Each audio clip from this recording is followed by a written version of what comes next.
Assalamualaikum warahmatullahi wabarakatuh. Bismillahirrahmanirrahim. Alhamdulillahi rabbil alamin. Wassalatu wassalamu ala ashrafil anbiya'i wal mursalin wa ala alihi wa sahbihi ajma'in, amma ba'du. Segenap para alim ulama yang saya muliakan, para tokoh masyarakat, pengurus Masjid Jami' Sa'adatul Muslimin yang saya hormati, bapak-bapak hadirin sekalian yang saya muliakan, di antara surah yang dianjurkan oleh Rasulullah Sallallahu Alaihi Wasallam untuk sering dibaca di pagi hari itu adalah surah Al-A'la. Sabbihisma rabbikal a'la. Ini adalah salah satu dari surahnya yang dibuka dengan perintah tasbih. Kalau Bapak biasa di peringatan Al-Isra wal Mi'raj, ayat yang berbicara tentang peristiwa agung itu juga dengan kata-kata tasbih, subhanalladzi asra bi'abdihi. Maka kata ulama, semua surah yang di dalamnya ada ayat memerintahkan untuk tasbih itu pasti akan bercerita tentang sesuatu yang agung. Kalau berbicara dalam konteks surah Al-A'la ini, Allah Subhanahu wa ta'ala berfirman, Sabbihisma rabbikal a'la. Kita diminta untuk bertasbih memuji Allah yang dikatakan maha tinggi. Ketinggiannya itu tidak mungkin dijangkau oleh manusia. Ketinggian apapun dari sekian banyak sifat Allah yang kita pelajari, dari sekian banyak nama Allah yang kita hafal, itu semua menunjukkan kepada ketinggian yang rasanya kita sebagai makhluk itu tidak mampu untuk meniru apa yang menjadi milik Allah Subhanahu wa ta'ala. Allah dalam rahmatnya itu berbeda dengan saya dalam kasih sayangnya. Allah dalam cintanya itu berbeda dengan kecintaan yang kita miliki. Allah ketika merahmati manusia itu tidak pernah memilih dan memilah orangnya. Allah menciptakan awan, awan itu mengayomi semuanya. Ketika ada awan di tengah terik matahari, ada orang di bawah awan ini yang beriman mendapatkan rasa adem karena dipayungi oleh awan. Orang yang tidak beriman pun merasakan hal yang sama. Allah hamparkan tanah di bumi ini. Tanah itu bersedia untuk diinjak oleh orang yang sholat subuh dan oleh orang yang tidak sholat subuh. Apa yang tidak sholat subuh ketika nanti keluar dari rumahnya bangun kesiangan, dia tidak mendapatkan jalan? Oh enggak. Dia buminya tetap Allah hamparkan, langitnya tetap memayungi. Ketika turun hujan, maka semuanya akan merasakan bahagia. Apakah dia orang yang sumurnya kering, yang sumurnya airnya masih banyak, yang beriman dan yang tidak beriman, yang beramal soleh dan bermaksiat, itu mendapatkan semua. Ini menunjukkan bahwa saya tidak mungkin bisa menyamai apa yang dimiliki Allah. Oleh karena itu Allahnya disebut dengan Al-A'la, yang maha tinggi. Ketinggiannya di mana dalam konteks ayat ini? Bapak bisa lihat terusannya. Alladzi khalaqa. Allah itu menciptakan semua yang dibutuhkan oleh umat manusia itu diciptakan oleh Allah. Diciptakannya ini kata Allah menarik sekali Bapak. Kata Allah, tidak saya ciptakan baik dan tidak saya ciptakan buruk. Tidak saya ciptakan cahaya dan tidak saya ciptakan yang namanya kegelapan. Karena kalau kita lihat misalnya, di dunia ini kan kalau pagi ada terang, kalau malam ada gelap. Saya ditanya, terangnya dari mana Pak? Dari matahari. Gelapnya dari mana? Kata matahari, karena mataharinya terbenam. Saya keluar dari atmosfer bumi, mataharinya terlihat terus, tapi saya tidak melihat adanya apa ini? Cahaya. Semuanya ada dalam kegelapan. Itu menunjukkan bahwa terang dan gelap itu sebetulnya relatif. Allah subhanahu wa ta'ala menciptakan segala sesuatunya itu, kata Al-Quran, ini bukan soal baik dan buruk dalam pandangan siapapun, tapi alladzi khalaqa fasawwa. Allah ciptakan semua itu dalam kesempurnaannya. Maka Allah Bapak, itu ketika menciptakan apapun, membuat aturan apapun di dunia ini, maka yang diciptakan oleh Allah itu kesempurnaan. Bapak, kalau kita ini kadang-kadang dengan kacamata lahir, itu sering melihat sesuatu itu ada yang baik, sesuatu itu ada yang buruk. Bahkan kita sering mengatakan, gimana nasibmu? Baik. Gimana nasibmu? Buruk. Padahal boleh jadi, kapan kita mengatakan nasib itu baik? Kalau sesuai dengan keinginan dan hawa nafsu kita. Kapan kita katakan nasib kita buruk? Itu kalau tidak sesuai dengan keinginan kita. Boleh jadi sebenarnya pada apa yang kita katakan sebagai nasib buruk, justru di situ ada kebaikan dan rahmat Allah. Coba Pak, ya kadang-kadang kita kan doa terus, tapi tidak pernah mustajab Pak. Maka kemudian saya tanya, gimana doamu? Buruk, sudah duha, sudah ini gak ada yang dijawab oleh siapa ini? Allah. Tapi kalau kita pikir-pikir, seandainya setiap kita berdoa, Allah menjawab doa kita, rasanya Bapak tidak sholat subuh hari ini. Ya, asal tiap Allahumma langsung Allah apa ini? Allah kabul. Allahumma kaya jadi kaya, Allahumma jadi, tahu-tahu Ridwan Kamil sama Pramono Anung jadi. Rasanya Pak, kalau semua orang doanya Allah jadikan mustajab, lalu kira-kira kapan orang itu bisa belajar tentang apa itu? Kesabaran. Kalau semua yang kita minta dari Allah itu Allah berikan kepada kita, lalu kapan kita bisa belajar bersyukur kepada Allah subhanahu wa ta'ala? Kalau manusia itu Allah jadikan sama semua, rasanya hidup itu juga tidak akan apa itu? Indah. Ketika kita berkumpul dengan orang kaya, kita jadi punya semangat untuk kerja. Kenapa? Mobilnya bagus, rumahnya mewah.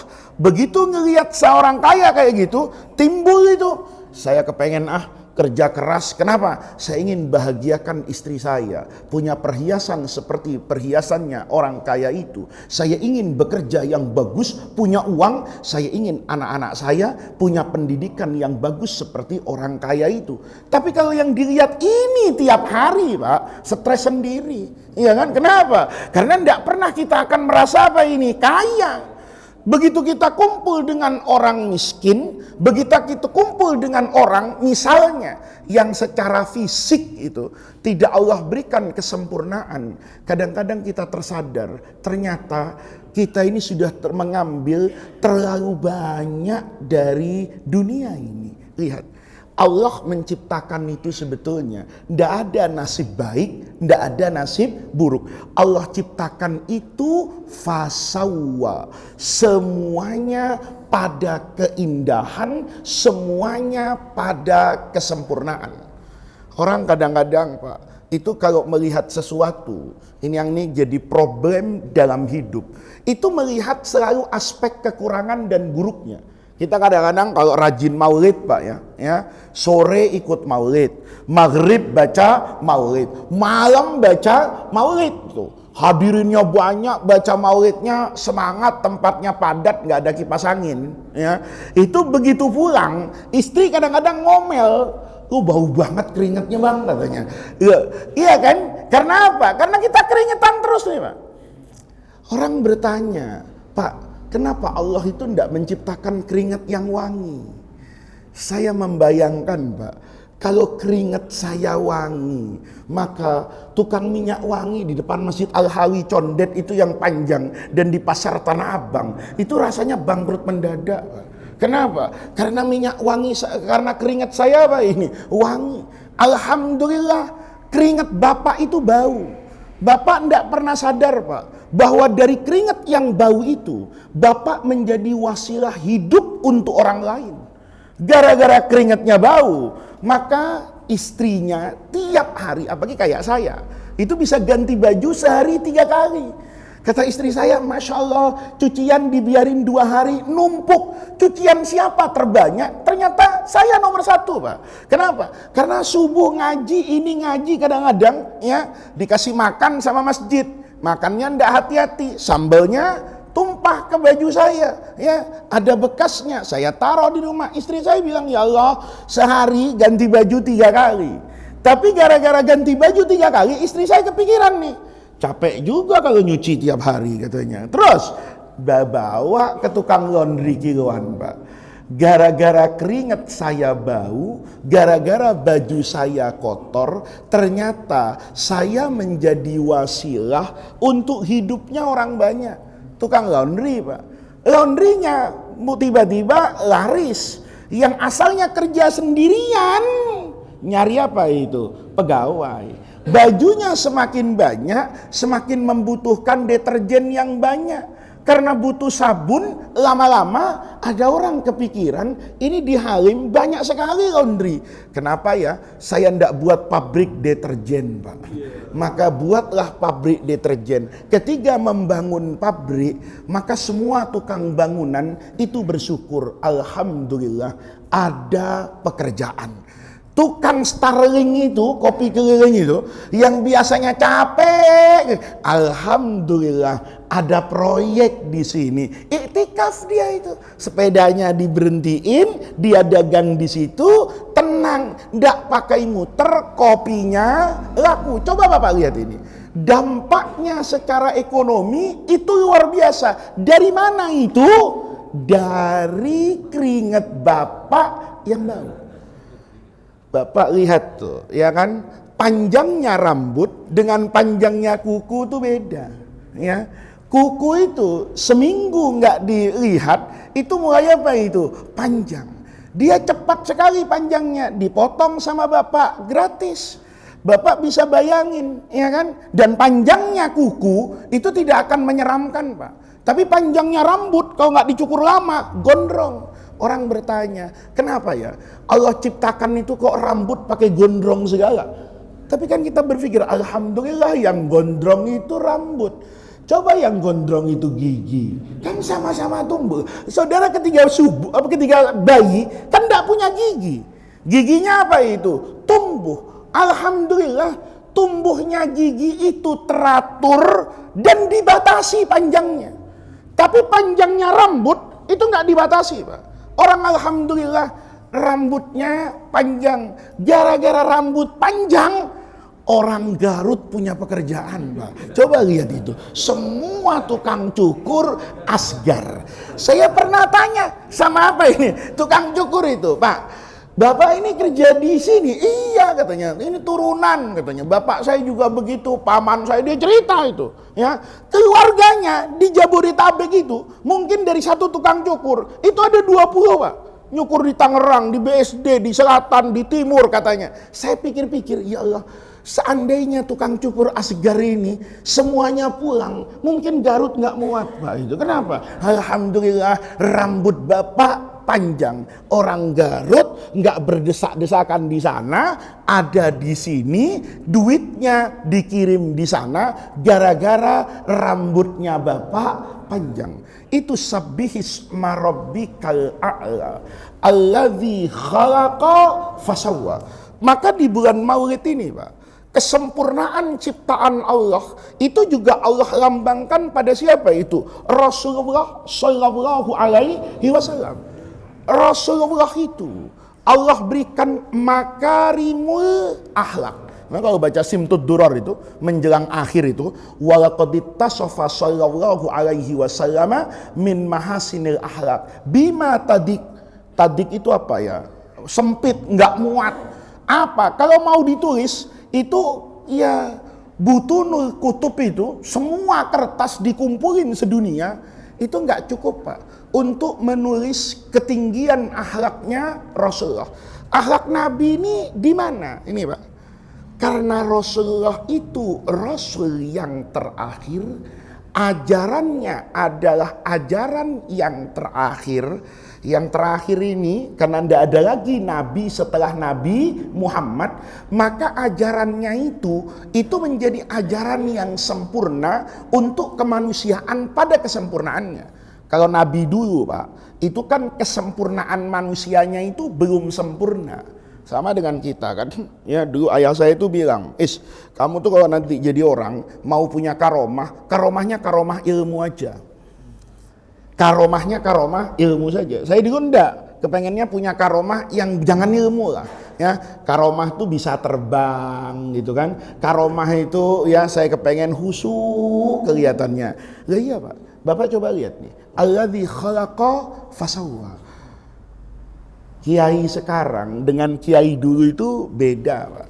Ya bedanya banyak. Banyak kalau mau diuraikan ya. Kiai dulu di masjid, kiai sekarang tim sukses, ada yang begitu itu nggak usah kita bahas lah. Di pengajian ini nggak usah lah ya. Kalau kiai dulu itu rahasianya itu pilihannya itu disimpan, Pak. Ya, kalau sekarang disimpan kata kiai nggak dapat apa-apa, kan gitu. Maka dipublikasikan gitu. Sama dulu orang karomah itu, Pak, disimpan, Pak. Sekarang karomah itu dipajang. Padahal kita belajar itu yang suka majang itu calo biasanya kan begitu kan. Lah iya, kalau rumah saya kan enggak saya pajang, Pak. Tapi kalau rumah saya mau dijual, terus saya bilang sama tukang yang biasa, orang yang biasa jadi calonya rumah, Masya Allah, kaget juga kita.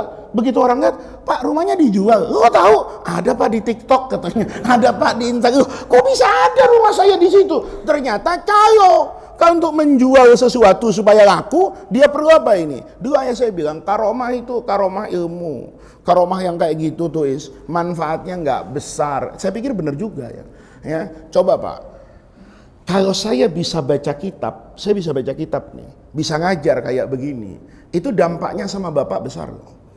Kalau saya bisa terbang, dampaknya nggak ada buat Bapak. Ayo, apa manfaatnya saya bisa terbang? Nggak ada. Kalau sebapak ngelihat nih, saya bisa terbang, hujan ndak basah, Bapak mendekat saya, Pak, saya udah bisa baca, Pak, pasti minta doa.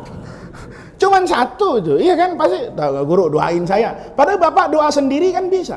Bahkan boleh jadi kadang-kadang doanya murid sebenarnya yang mustajab itu. Bu, saya sering kok begitu. Ada murid saya itu bilang, guru doain saya ya. Oh iya, saya doakan. Sebulan lagi dia datang. Terima kasih guru. Allah sudah jawab doa guru. Apa yang saya minta dikasih. Saya dalam hati, saya nggak doakan orang ini, lupa malah saya kan ya. Lupa habis dia izin itu, saya cuma ingat parcel sama amplopnya aja gitu. Doanya nggak dikerjakan nih, kiai nakal begitu, Pak ya. Parcelnya diambil, amplopnya disobek, duitnya dikantongin, doain enggak itu. Ya saya pikir-pikir, oh iya ya. Ternyata Allah bisa menjawab kok keinginan orang itu dengan doanya sendiri tanpa apa ini saya. Tapi orang itu tidak mungkin memahami Quran dan hadis kecuali dengan wasilah siapa itu? Guru. Ini bapak-bapak, kalau kita lihat di sini ini, Rasulullah Shallallahu Alaihi Wasallam itu dikasih kesempurnaannya di sini. Karena manusianya sudah sempurna. Dulu manusianya itu belum sempurna. Dikasih kayak kita ini, ya saya sering cerita kan dari Saadatul Muslimin ini. Saya kan generasi yang dulu kalau guru ndak sholat Jumat itu saya percaya kalau Jumatannya di Mekah. Tapi hari ini rasanya ada orang Jumatan di Mekah, hilangnya jam 12 siang, itu kayaknya ndak ada orang percaya itu. Kenapa? Semua orang umroh. Sudah gitu semua orang punya apa ini? Teknologi. Kalau ada orang halim datang ke Jagakarsa, nanya sama Fadil ini, Faiz di mana? Beda makom, kata dia. Maksudnya di Jumatan yang di Mekah, kita yang di Jagakarsa di Jakarta. Dulu sami'na wa ata'na. Sekarang terus didengar sama Pak Hermawan. Oh, Faiz lagi ada di Mekah ini. Ustaz Fauzi kebetulan umroh. Langsung ditelepon, Zi, itu guru lagi umroh. Lu temuin ya, habis ini Jumatan dia di Babus Salam. Kata Ustaz Fauzi, Jumatan apa? Di sini masih jam 8 pagi. Imamnya masih tidur, DKM-nya Masjidil Haram masih pulas, itu jam 8 pagi. Lihat Pak. Lihat Pak. Rasulullah Shallallahu alaihi wasallam karena diutus Pak pada kesempurnaan manusia, maka Nabi itu diberikan berbagai macam akhlak, yang akhlak ini menjadi kunci kebahagiaan kepada siapa ini? Kepada umat manusia. Akhlak itu Pak, bukan cuma jujur. Kita ini kadang-kadang memahami akhlak itu cuma apa itu? Jujur, bukan itu Pak. Bukan sekedar itu. Jujur itu akhlak. Cium tangan orang tua itu akhlak. Tapi kadang-kadang kita melupakan akhlak kita kepada Allah Subhanahu wa ta'ala. Manusia yang sempurna, Pak, manusia yang sempurna pada akhlaknya itu akan jauh lebih indah hidupnya dari malaikat yang tidak punya syahwat, Pak. Contoh lihat. Nah ini saya mau, ini kan waktunya tidak lama, tapi Bapak ingin saya ceritakan bahwa Allah itu menciptakan segala sesuatu fasawwa pada kesempurnaannya. Lihat Pak, posisi Nabi Muhammad terhadap orang yang kafir dan bermaksiat itu berbeda Pak dengan posisi para nabi sebelum Nabi Muhammad, bahkan pada posisinya malaikat itu sendiri Pak. Contoh nih, kita ambil contoh saja Nabi Nuh Pak. Nabi Nuh itu ulul azmi minar rusul, nabi yang terkenal dengan kesabarannya. Tapi sabarnya Nabi Nuh itu berbeda dengan sabarnya Nabi Muhammad. Sabarnya Nabi Nuh, sabar Nabi Nuh Pak, kalau diukur dengan saya, ya jauh. Nabi Nuh itu berdakwah 1000 tahun Pak. Muridnya 50. Bayangin, itu kalau pakai ilmu statistik, 1000 bagi 50 itu keluar angka 20. Apa artinya? Ngajar 20 tahun, muridnya 1. Saya kalau ngaji di Saadatul Muslimin 20 tahun, muridnya cuma Ustaz Fauzi doang. Saya mah udah berhenti aja sih. Ngapain ya, mubazir lah. Saya datang dari Jagakarsa, ini kan pakai tenaga. Kalau tenaga seperti ini, jarak seperti itu, bayar tol macet, ngapain? Tiap hari muridnya cuma 1. Tapi Nabi Nuh tuh nggak pernah mikir itu Pak. Dijalani aja tuh ngalir. Tapi 950 tahun mikir. Ini orang-orang kata Nabi Nuh, ya dakwah 950 tahun Pak. Enggak ada ukurannya itu. 950 tahun. Coba Bapak, kalau ada orang hidup 950 tahun, ya kayak apa? Anaknya pasti udah mati Pak. Cucunya, generasinya beda. Ini Nabi Nuh masih ngajar aja. Begitu 950 tahun, Nabi Nuh kan ngomong, ya Rabbi, ya Allah, inni maghlubun fantasir. Ya Allah, kalah saya kayaknya. 1000 tahun muridnya cuma apa ini? 50. Yang saya bertemu tuh orangnya kebangetan. Ngomong lagi Nabi Nuh, Rabbi la tadhar fil ardi minal kafirina dayyaro. Ya Allah, abisin dah ya, ini nggak ada manfaatnya sisa-sisanya. Maka Bapak bisa lihat kan, yang dibawa sama Nabi Nuh itu orang-orang beriman kelompok-kelompok. Itu kan Bapak tahu kan ceritanya, nggak usah saya ceritakan itu. Begitu Allah perintahkan Nabi Nuh, ya sudah Nabi Nuh, saya sudah tahu kesabaranmu. Sekarang kata Allah, saya akan turunkan mukjizat untukmu. Apa mukjizatnya? Bikin kapal kan Pak. Dunia kemudian tenggelam. Sebelum tenggelam, Nabi Nuh diminta, itu orang-orang yang beriman. Jadi sebenarnya kita ini turunan orang baik semua Pak. Ya, cuman kitanya yang tidak baik kan gitu loh. Kita ini turunan orang baik semua Pak. Orang yang diseleksi itu, diseleksi awalnya loh. Nabi Adam, oke. Mungkin ada orang bertanya, gua ini darahnya Qabil apa Habil? Oke. Tapi paling nggak kan Qabil dengan Habil masih anak Nabi kan? Setelah itu kan Qabil sama Habil itu kan dia punya anak macam-macam tuh. Tapi kan ketemu di generasinya siapa itu? Nabi Nuh. Ya, mungkin yang baik ikut Nabi Nuh, yang darah tidak baik ini, ya, mungkin yang kafir-kafir itu. Tapi kan yang baik itu dibawa di kapal, Pak. Jadi sebenarnya kita ini udah proses seleksi, Pak. Memang kita ini kebangetan gitu, ya. Sudah diseleksi kan dzurriyyataman hamalna ma'an Nuh. Kan masuk tuh. Itu Nabi Nuh jasanya besar, Pak. Itu pohon rambutan di bawah satu. Coba waktu itu dibiarin, Pak. Mungkin kita udah nggak lihat rambutan itu. Kenapa? Musnah semuanya itu. Itu sama Nabi Nuh. Dengan kesabarannya Nabi Nuh bilang, ya Allah udahlah, habisin semuanya. Jangan kau tinggalkan di muka bumi ini orang yang apa ini, yang tidak beriman kepadamu. Habis semuanya, Pak. Itu dibawa sama Nabi Nuh, sisa-sisanya yang beriman yang nanti berkembang biak, kemudian menurunkan siapa itu? Begitu banyak anak manusia. Itu Nabi Nuh, Pak. Dia sempurna, tapi tidak sesempurna Rasulullah. Karena anak keturunan yang jadi baik, yang dilahirkan itu hanya anak keturunan orang-orang yang apa ini? Yang baik. Itu Nabi siapa itu? Nabi Nuh. Satu contoh dulu, sebelum saya lanjutkan. Contoh Nabi yang lain. Di dalam Al-Quran, itu Allah tegaskan kepada Rasulullah, wala takun kasahibil khut. Nabi, kamu kalau dakwah, jangan kayak Nabi yang masuk perut ikan itu. Bapak tahu namanya siapa itu? Yunus. Yang namanya Yunus jangan tersinggung, ya kan? Loh, iya, itu Yunus itu, ya. Itu abaqo kan kata Quran itu. Ini Nabi yang kabur, Pak. Ya. Ini kalau bahasa gampangnya, Bapak jangan salah paham ya. Nabi itu, Pak, kesempurnaannya itu kan nanti pada Nabi siapa itu? Nabi Muhammad. Wa dzannun idz dzahaba mughadiban. Mughadiban itu marah. Ya, abaqo itu lari. Bahasa Betawinya ngambek. Nih. Jadi kalau ada pengurus masjid ngambekan, itu mungkin nabinya yang cocok itu Nabi Yunus. Ya, itu ya betul, Pak. Nabi Yunus itu kan dakwah nih. Dakwah betul tuh. Dakwah luar biasa.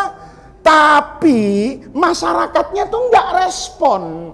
Ya, kita kan sering begitu tuh, Pak. Ya, jangankan sama orang, sama anak. Kita ajarin anak kita 3 kali kagak apal itu kulhu, kabur bapaknya. Emang lu susah nak, bebel katanya. Kan begitu kan? Langsung apa ini bapaknya? Pergi. Ya, itu bapak yang kayak begitu itu mestinya bukan umatnya Rasulullah itu ya. Itu Nabi Yunus, Pak. Kan Nabi Yunus begitu, Pak. Begitu dalam kondisi kayak gitu, Nabi Yunusnya itu pergi. Pergi ke pantai kan. Dalam keadaan apa ini? Mughadiban. Gua pergi, biarin lo, goblok semua, bodoh semua, baru nyesel ntar katanya. Lah, kata Allah, hati-hati. Begitu kabur, naiknya al-fulkil mashhun, Pak. Nggak milih-milih kapal dia. Yang dinaikin itu kapal yang penuh, Pak. Rupanya kapalnya ini juga kapal yang nahkodanya itu melanggar aturan Dirjen Perhubungan Laut, Pak. Ini kapal itu penuh, Pak. Ya, tonasenya itu melebihi kayak truk itu loh. Ya, saya kemarin ke Riau, Pak. Begitu Riau tuh, masya Allah, jalannya hancur. Karena hancur saya tanya, kok bisa hancur kayak gini? Kata yang nyupir itu, Bapak tahu, truk Hino itu berapa diisi sama sawit? Itu 32 ton.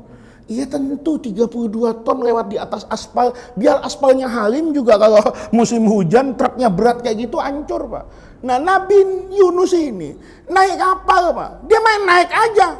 Begitu naik, kena ombak nih. Menurut peraturan standar, ini kapal bisa selamat kalau bobot matinya cuma sekian ton. Kata kapten kapalnya, ini kita kelebihan katanya.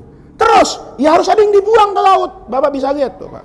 Kadang-kadang kalau kita lihat di YouTube itu, ada bawaan itu terpaksa dibuang. Dibuangnya itu karena bobotnya melebihi kepantasannya. Ada orang ketika kapalnya itu bergoyang-goyang karena ombaknya besar. Itu bahkan kontainer, Pak. itu jatuh ke laut itu dibiarkan karena untuk keselamatan apa ini? Kapal. Nabi Yunus itu apes betul, Pak. Begitu naik, kan begitu kan? Wa dhannun idzahaba mughadiban, ya, fadhanna allan naqdira alaihi. Kata Allah, memangnya kalau di dunia itu sempit, lo pikir di laut itu luas?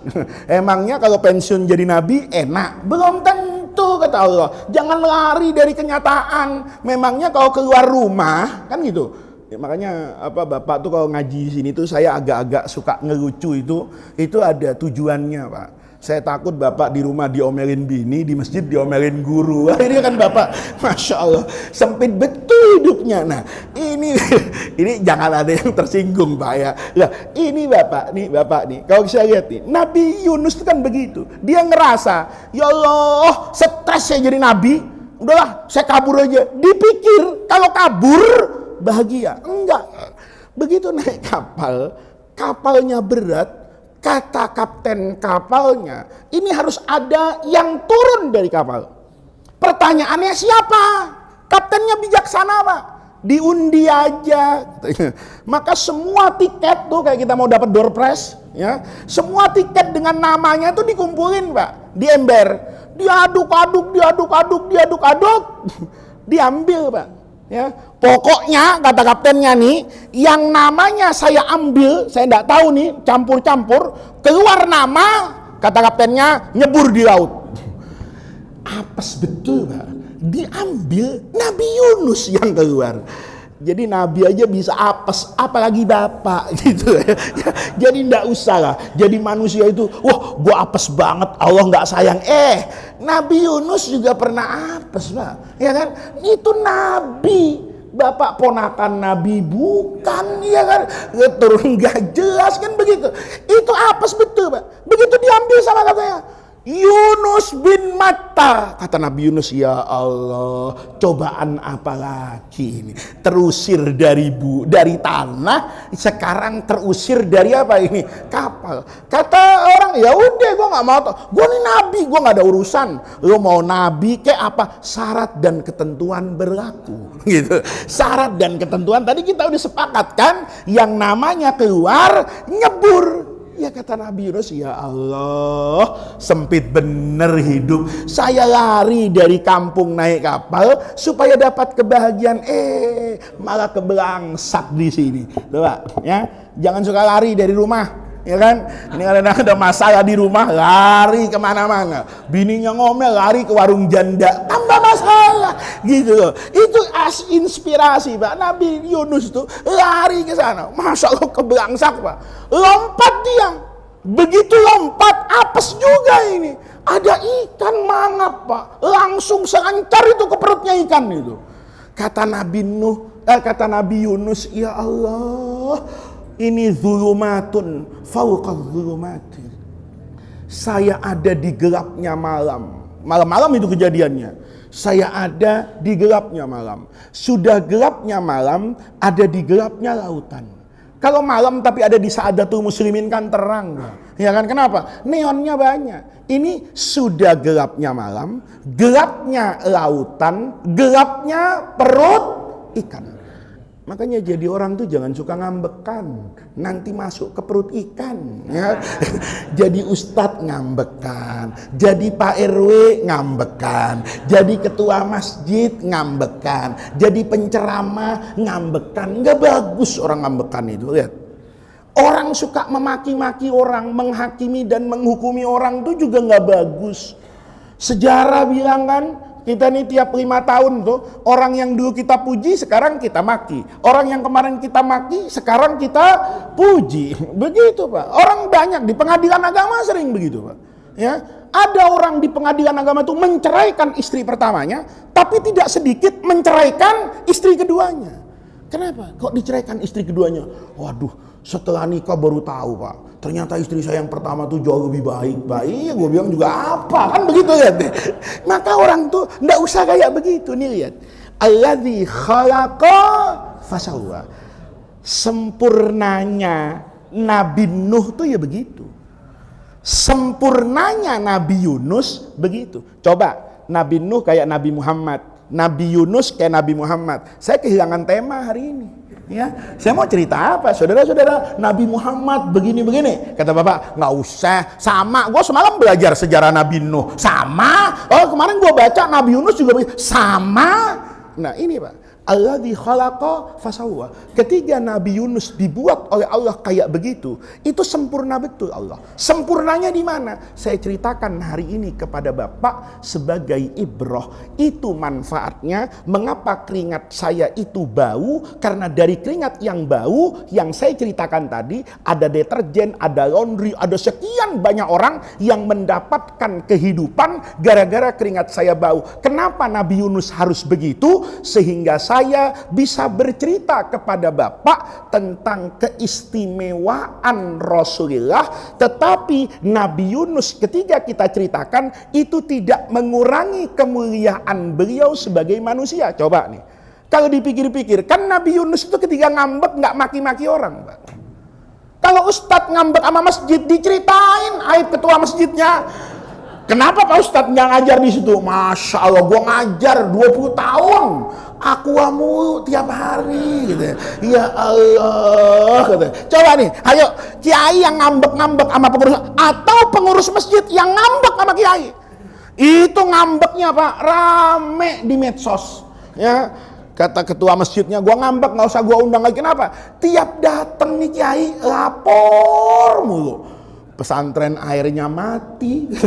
Lah kan pesantren dia, ngapa uang masjid gua yang disuruh? Ada. Coba lihat, itu kalau kita ceritain ngambeknya saya itu lebih parah dari ngambeknya Nabi Yunus. Tetapi Nabi Yunus yang ngambek itu fasawwa, ada kesempurnaannya. Maka Rasulullah Pak kan mengganti itu semua. Dak berangkat ke Taif disambit Pak, ya. Nabi itu dinistakan. Itu sampai yang gregetan itu bukan Nabi Pak, yang digregetan itu orang sekitarnya. Kalau bukan orang sekitarnya, malaikat. Nih, kata malaikat, Bapak tahu kan ceritanya itu, ya. Begitu sampai di Taif, ya, Rasulullah itu dilempari Pak oleh orang-orang Taif itu. Malaikat gregetan itu, turun kan malaikat Jibril bawa malaikat PUPR itu, ya, yang punya beko tuh. Kata malaikat PUPR, Jibril, ini gua nggak tahan ini katanya. Masa kekasih Allah digituin? Kata Jibril, yuk kita ngomong sama Muhammad. Ayo, ya Rasulullah katanya. Ini punya alat berat nih, kata malaikat Jibril nih. Ini malaikat PUPR nih katanya. Terus saya angkat ya gunung 2 itu, saya lemparkan kepada masyarakat apa itu? Lihat Rasulullah. Rasulullah itu luar biasa Pak, ya. Dalam berdakwah itu pada kesempitannya Nabi itu tidak kehilangan nalarnya. Nabi ini yang nawarin malaikat Pak. Saya kalau yang nawarin malaikat nggak pakai mikir. Ayo coba misalnya nih malaikat rahmat terus turun sama saya, Faiz minta apa? Nggak pakai mikir saya. Ya paling enggak saya dah jadi gubernur, ya. Gimana caranya? Ya itu semua pokoknya yang milih suaranya rendah lah, ya. Nanti pokoknya masyarakat Jakarta berontak gitu kan. Terus TPS kosong semuanya, ya. Terus nanti orang masyarakat teriak lah se-Jakarta Faiz gitu ya, maka jadi kita malaikat rahmat ya. Udah begitu hari hanya seorang se-Jakarta dibuat sakit perut Pak. Ya kan? Sama kayak bisa kagak? Bisa. Itu kalau yang minta saya, kan begitu. Tapi Nabi Muhammad Pak lihat Pak, diminta sama malaikat loh itu. Malaikat loh yang minta, bukan setan Pak. Muhammad, sudahlah, itu orang-orang tidak ada manfaatnya. Saya angkat aja gunung nih, saya balikkan. Tapi Nabi Muhammad Pak, itu dalam kondisi kayak begitu, berhadapan dengan makhluk yang suci kayak malaikat, itu sempurna betul Nabi. Nalarnya nggak hilang. Kata Nabi, saya ini harus melampaui malaikat. Malaikat itu sesuci-sucinya pernah bertanya kepada Allah. Ketika Allah mengatakan inni ja'ilun fil ardi khalifatan. Kata Allah, saya mau menciptakan manusia. Manusia itu apa ya Allah? Ada yang jadi presiden, kata Allah. Ada yang jadi menko, ada yang jadi menteri, ada yang jadi gubernur, ada yang jadi bupati. Malaikat tuh ngomong, Ya Allah, ngapain nyiptakan itu? Nanti ujung-ujungnya ditangkap KPK kok. Kan gitu. Nah, itu malaikat, Pak. Loh, iya, Quran kan begitu. Ataj'alu fiha man yufsidu fiha. Ya Allah, ngapain kata malaikat tuh? Ngapain di sini tuh ada banyak tafsirnya, Pak. Ya, ndak saya ceritakan sama bapak-bapak, tapi di antara pendapat yang paling rojih, yang paling unggul, bagaimanapun malaikat tuh tetap bertanya, Pak. Walaupun bertanyanya itu kata mayoritas ulama bertanya sopan, bertanya karena nggak tahu. Ya ada orang yang mengatakan oh, enggak, ini kayaknya mau protes kepada Allah misalnya, itu terserahlah. Tapi sekalipun itu pertanyaan lahir dari ketidaktahuan, tapi malaikat itu pernah mempertanyakan Allah. Padahal ini kan kontradiksi. Ayat yang selanjutnya bilang ataj'alu fiha man yufsidu fiha wa yasfikud dima wa nahnu nusabbihu. Ya, kalau nusabbihu itu kan nggak usah tanya. Subhanalladzi asra bi 'abdihi, itu yang jangan tanya. Gimana Nabi cara Isra'nya? Nggak usah. Kenapa? Yang mengisrakan Nabi itu Subhana yang maha hebat. Selesai. Karena Bapak kan kalau mengucapkan Subhanallah, itu kan ada perkara yang hebat, Pak. Kalau ada mendung, angin, ada halilintar, turun hujan, Bapak biasa aja. Kenapa? Emang udah waktunya hujan. Tapi terang kayak begini, panas, nggak ada angin, tahu-tahu turun hujan. Bapak pasti ngomong apa? Subhanallah, panas-panas turun hujan kalau ngaji. Kalau nggak ngaji, buset, mana gue jemur baju di atas, kagak pakai ngasih tahu malaikat, langsung deres. Coba lihat, Pak. Ini kalau kita pikir-pikir, Pak, ya, logikanya Nabi Muhammad tuh luar biasa, sempurna betul. Kata Nabi, nih Pak, kalau dulu kan langsung diro, itu Nabi karena punya kasih sayang, boleh. Tapi kalau saya melihat, ini kesempurnaannya Rasulullah, Pak. Begitu malaikat nawarin, itu Nabi nggak langsung jawab iya. Kenapa? Karena Nabi itu ingat, malaikat dulu itu pernah mempertanyakan Allah. Malah kenapa sih nyiptakan manusia? Kan manusia itu kerjaannya membuat kerusakan. Kenapa? Jadi malaikat tuh nggak tahu jamaah masjid Sa'adatul Muslimin. Yang sebulan sekali subuh-subuh saya repotin, ya kan, suruh dengerin saya ngomong, ya kan, suruh datang ke masjid, diamplopin kagak. Yang enak kan saya, Pak, sebetulnya pagi ini. Datangnya ditunggu. Coba saya tadi telat, ditunggu. Tapi saya datang ke sini, Bapak belum datang, enggak, saya tunggu. Terus kata pura, tunggu dulu, itu si Anu belum datang, bodoh amat. Dia murid, kata saya ngajar aja. Kan saya, Pak, yang enak. Nanti pulang, ya saya terbuka aja. Saya diamplopin, Pak. Ya kan, saya ngomong, didengerin. Minuman jangan tanya kualitas, ya. Yang bening 1, yang berwarna 3. Ini saya juga nggak tahu kenapa saya dikasih 3 begini ini.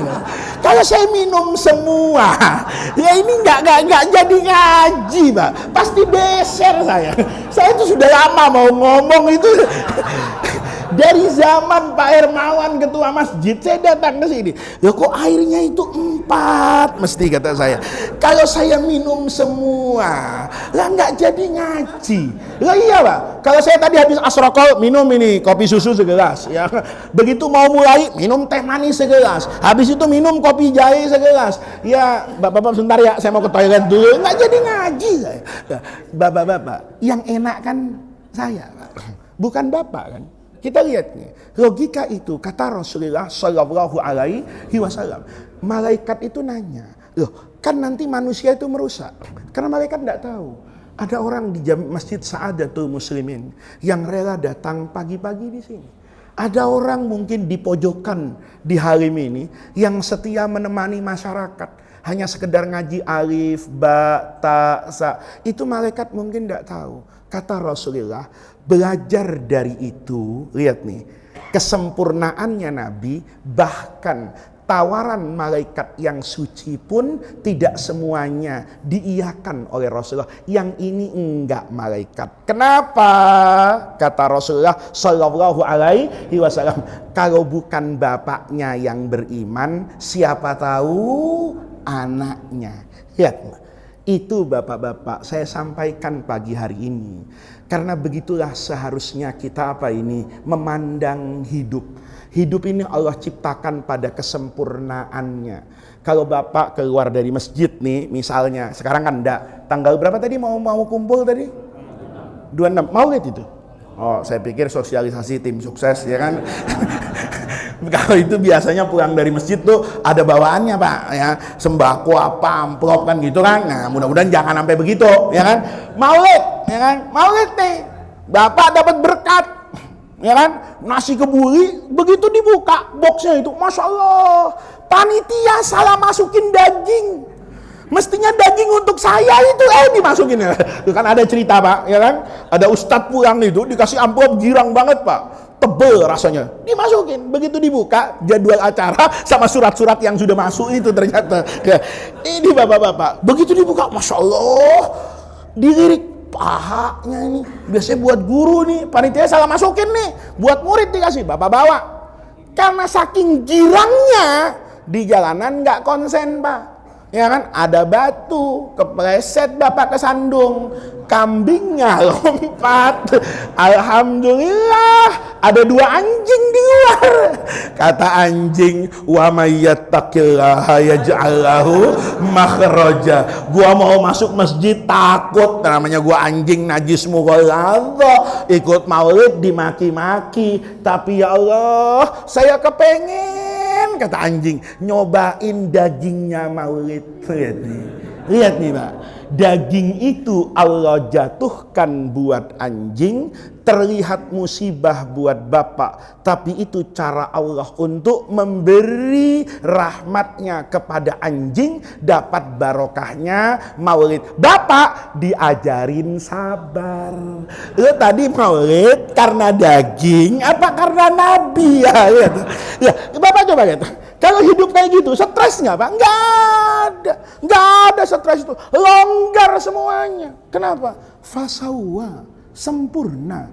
Ya, kalau orang bisa sempurna, Pak, itu ngalahin malaikat. Malaikat sesempurna sucinya masih nanya sama Allah. Kata malaikat tadi itu kan, ya Allah, itu manusia merusak. Nggak tahu kan malaikat, kalau nanti ada orang yang punya syahwat dunia, yang kepengen kaya, yang kepengen punya jabatan, yang kepengen punya popularitas, tapi itu semua oleh orang tadi bisa dikendalikan untuk lebih memilih ridhonya Allah. Maka pagi hari ini, ya, pada setiap kesempatan kita harus mengambil inspirasi baik dari ajaran yang dibawa oleh Rasulullah maupun pribadi Rasul itu sendiri. Kalaupun hari ini kita tidak bisa mencontoh, tapi paling tidak harus kita ingat, kalau saya belum bisa menjadi baik seperti Nabi, saya berharap menyampaikan ini, ada jamaah yang mungkin bisa menjadi baik seperti apa yang saya sampaikan. Kalau hari ini kita semua tidak bisa seperti itu, kita ajarkan anak-anak kita. Kalau bukan kita, mudah-mudahan anak kita. Kalau bukan anak kita, mudah-mudahan cucu kita. Selama itu turun ke bawah, maka dia tetap menjadi amal jariyah yang pahalanya tetap akan kembali kepada pangkalnya. Siapa? Ya, orang yang merekam sejarah hidup Nabi, orang yang mengingat sejarah hidup Nabi, orang yang mengajarkan sejarah hidup Nabi. Mudah-mudahan Allah jadikan jam'ana hadza jam'an marhuma wa tafarruqana min ba'dihi tafarruqan maksuma. Mudah-mudahan hadirnya kita di majelis ini menjadi tawassul dan wasilah kita untuk mendapatkan khairat dunia wal akhirah. Mudah-mudahan langkah kaki yang kita gerakkan ke masjid ini menjadi sebab kita mendapatkan syafaat dari Rasulullah Shallallahu Alaihi Wasallam, dikumpulkan bersama Rasulullah di dalam rahmat dan ridha Allah fil firdausil a'la. Rabbana atina min ladunka rahmah wa hayyi lana min amrina rasyada. Allahumma la tahrimna khaira ma indaka li syarri ma indana. Kurang lebihnya saya mohon maaf. Wallahul muwaffiq ila aqwamit thariq. Wassalamualaikum warahmatullahi wabarakatuh.